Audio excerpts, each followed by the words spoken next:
বাসর ঘরে উপহার হিসেবে আমার স্বামী আমাকে একজন চাকরানি এনে দিলেন। খুবই অবাক লাগতো। সে খুঁড়িয়ে খুঁড়িয়ে বাড়ির সব কাজকর্ম করত। একদিন সে আমাকে বলল, আপনি যদি আপনার স্বামীর ব্যবহার করা কোনো জিনিস আমাকে দেন আর সেটা যদি আমি ব্যবহার করি, তাহলে আমার এই খুঁড়িয়ে খুঁড়িয়ে চলার অভ্যাসটা ভালো হয়ে যাবে। তারপর আমি তার কথা মতো আমার স্বামীর ব্যবহার করা একটা জিনিস তাকে দিলাম, আর সেটা সে সাথে সাথেই তার পায়ে বেঁধে নিল, আর সাথে সাথেই অবাক ব্যাপার, সে ভালো হয়ে গেল। আমি তাকে অবাক হয়ে বললাম যে এটা কিভাবে সম্ভব। তখন সে বলল, আপনার স্বামী একজন, আমার নাম মিনা।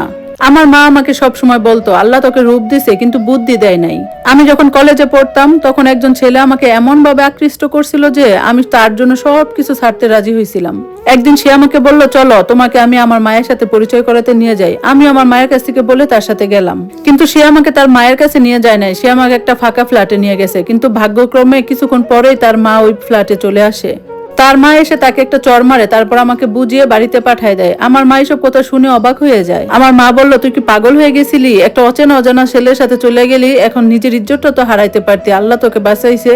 তো এর কিছুদিন পরে একটা অবাক কাণ্ড, আমার জন্য একটা বিয়ের প্রস্তাব আসছে একটা সম্ভ্রান্ত পরিবার থেকে। আমার বাবা তো খুব খুশি, কিন্তু মা চিন্তায় পড়ে গেল যে আমার মেয়ের তো একদম বুদ্ধি শুদ্ধি নাই, সে কিভাবে এত বড় একটা পরিবারের খেয়াল রাখবে। তো একদিন পাত্রপক্ষ আমাকে দেখতে আসলো। তারা তো আমাকে দেখে পাগল হয়ে গেল, কারণ তাদের একটা সুন্দরী পুত্রবধূ দরকার ছিল। তারপর আমাদের বিয়ে হয়ে গেল। তো বিয়ের দিন রাতে আমার স্বামী তো আমার খুব প্রশংসা করলো। তারপর আমাকে বলল, তুমি জানো তোমার মুখ দেখে আমি তোমাকে কি উপহার দিব? আমি বললাম, কি আর হবে, সোনার কোন উপহার হবে, হয়তো কোনো গহনা হবে। তখন আমার স্বামী বলল, না, আমি তোমাকে এমন একটা উপহার দিব যেটা প্রতিটা মেয়েরই স্বপ্ন থাকে। তারপর আমার স্বামী বলল, তুমি চোখটা বন্ধ করো। তারপর আমার স্বামী একজনকে ডেকে রুমে নিয়ে আসলো। আমি তাকাতেই দেখলাম সেটা একটা মেয়ে আমার সামনে দাঁড়িয়ে আছে। মেয়েটা দেখতে আমার বয়সী ছিল। তখন আমার স্বামী বলল, ওর নাম জুলি, ও আজ থেকে তোমার দাসী, তুমি যা বলবে ও তাই করবে। তারপর মেয়েটা ওইখান থেকে চলে গেল।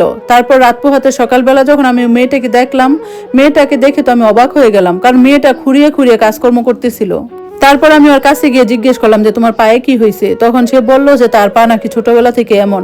তারপর সে আমার কাছে এমন একটা জিনিস আবদার করলো যেটা শুনে তো আমি পুরো অবাক হয়ে গেলাম। মেয়েটা আমাকে বলল, আপু, আপনি আপনার হাজবেন্ডকে কখনোই বলবেন না যে আমার পা খোঁড়া, কারণ আমার পা খোঁড়া জানলে উনি আমাকে কাজে রাখবে না, আর এই কারণে আমি সবসময় ওনার সামনে ভালোভাবে হাঁটার চেষ্টা করি। মেয়েটা আরো বলল, সে যদি এই চাকরিটা না করতে পারে তাহলে তার পরিবার নাকি না খেয়ে থাকবে। তো আমি মেয়েটাকে কথা দিলাম যে আচ্ছা ঠিক আছে, আমি কখনোই কাউকে বলবো না। জুলি সবসময় আমার কাছাকাছি থাকতো, আমার সব কাজকর্ম করে দিত। ওকে দেখে আমার খুব মায়া লাগতো। একদিন ওকে আমি বলেই ফেললাম যে তুমি তোমার পায়ের চিকিৎসা করাও, যত টাকা লাগে আমি দিব। তখন সে আমাকে বলল, এই চিকিৎসা 2 মিনিটে করা সম্ভব। তো আমি বললাম, কিভাবে? তাহলে করাচ্ছ না কেন এত সহজ হলে? সে আমাকে বলল, এই চিকিৎসা আপনার কাছে আছে। আমি তো অবাক হয়ে গেলাম, বললাম কি সেটা? তখন সে আমাকে বলল, আপনার স্বামীর ব্যবহার করা একটা জামা আমাকে দেন, আর সেই জামাটা যদি আমি আমার পায়ে বাঁধি তাহলে আমি একদম সাথে সাথেই ভালো হয়ে যাব। আমি অবাক হয়ে বললাম, তুমি কি বলছো এসব? তখন সে আমাকে বলল, আপনি একবার দিয়েই দেখেন না। আমি তো এসব শুনে অবাক হয়ে গেলাম। সে আমাকে বলল, আপনার স্বামী হচ্ছে একজন গ্রামের পণ্ডিত, আপনার স্বামীর পূর্বপুরুষেরও কিন্তু পণ্ডিত ছিল। আর আপনার যদি বিশ্বাস না হয় তাহলে আপনি আপনার স্বামীর একটা জামা আমাকে এনে দেন, আমি সাথে সাথে প্রমাণ দিয়ে দিচ্ছি। আর এটা প্রমাণ করার জন্য আমি দ্রুত রুমে চলে গেলাম একটা জামা নিয়ে আসার জন্য, আর ওকে বলে গেলাম যদি এটা সত্যি প্রমাণ না হয় তাহলে কিন্তু তোমার এই চাকরিটা থাকবে না। তারপর সে নিচে বসে সেই জামাটা তার পায়ে বাঁধলো। তারপর আমি যা দেখলাম আমি নিজের চোখকে বিশ্বাস করতে পারতেছিলাম না। সে একদম সোজাভাবে দাঁড়িয়ে আছে, তার পায়ের কোনো সমস্যা নেই। এটা দেখে আমি মনে মনে খুশি হয়েছিলাম যে যাক, কাউকে একটু সাহায্য করতে পারছি। তো তবে একটা ব্যাপার আমি খুব অবাক হতাম যে ও সারাক্ষণ ওই জামাটা ওর পায়ের মধ্যে বেঁধে রাখতো। এমনকি ও যখন বাড়িতে চলে যেত ওই অবস্থাতে ওই জামাটা পায়ে বেঁধে রেখে যেত। একদিন হঠাৎ করে কোনো চোট ছাড়া আমার পায়ে ব্যথা পাচ্ছিলাম। তখন আমি জুলির মতো আমার স্বামীর একটা কাপড় আমার পায়ে বেঁধে ওই ব্যথাটা দূর করার চেষ্টা করতেছিলাম। তখন আমার স্বামীও বাড়িতে ছিল না। আমি আমার স্বামীর একটা কাপড় আমার পায়ে বেঁধে ওই ব্যথাটা দূর করার চেষ্টা করতেছিলাম, কিন্তু 2 মিনিট পরে যেটা ঘটলো সেটা অকল্পনীয় ছিল।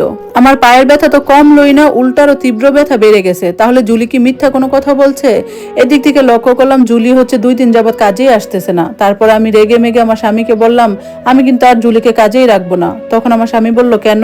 আমি বললাম যে ও তো ওর পঙ্গু পা নিয়ে ঠিকঠাক মতো কাজ করতে পারে না, এই জন্য আর কাজে রাখবো না। তখন আমার স্বামী বলল, কে বলছে তোমাকে ও পঙ্গু? ও তো পুরোপুরি সুস্থ, ও তোমাকে বোকা বানাইছে। তারপর আমি আর আমার স্বামী ভাবতেছিলাম যে তাহলে ও জামাটা নিয়ে করবেটা কি। এরপরে গ্রামে একটা বিশ্রী ঘটনা ঘটে গেছে। কেউ নাকি জোর করে কেরানির মেয়েকে শারীরিক নির্যাতন করে, আর প্রমাণস্বরূপ সেই মেয়েটার কাছে তার গায়ের জামা রয়ে গেছে। অবশেষে প্রমাণ হয় সেই জামাটি আমার স্বামীর। আমার স্বামীর নামে দর্শকের অভিযোগ আসে। আমার স্বামী ওই মেয়েটার পরিচয় জানতো না, পরে গোপন সূত্রে জানতে পারে ওই মেয়েটা হচ্ছে আমার স্বামীর সৎ মায়ের মেয়ে।